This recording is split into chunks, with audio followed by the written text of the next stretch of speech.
अस्सलामुअलैकुम।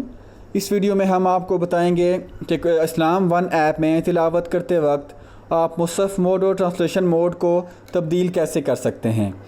इसके लिए मुसहफ़ मोड में हम कोई भी एक पारा ओपन करते हैं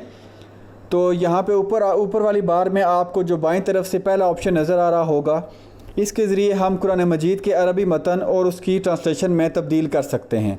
जैसे भी हम कुरान मजीद की जो अरबिक टेक्स्ट है उसकी तिलावत कर रहे हैं, इसी तरह अगर हम चाहते हैं कि जो पूरा पारा है वो ट्रांसलेशन मोड में ओपन हो जाए तो इस पहले ऑप्शन में टच करने से आप देखिएगा कि जो पूरा पारा है वो उसकी ट्रांसलेशन मोड में ओपन हो गया है। तो इस ऊपर वाले पहले ऑप्शन के ज़रिए आप उसको उसकी अरबिक मतन में और उसकी ट्रांसलेशन में तब्दील कर सकते हैं। यह है कुरान बाई पारा के मोड में। इसी तरह अगर मुसहफ़ टाइप कुरान बाई रुकू है तो वहाँ पे जब हम मुसहफ़ मोड को ओपन करते हैं किसी भी एक सूरा को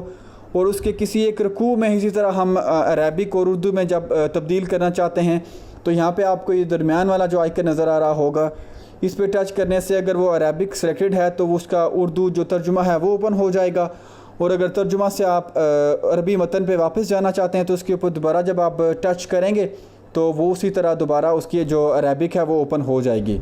तो इस ऑप्शन के ज़रिए आप मुसहफ़ मोड में और ट्रांसलेशन मोड में चेंज कर सकते हैं।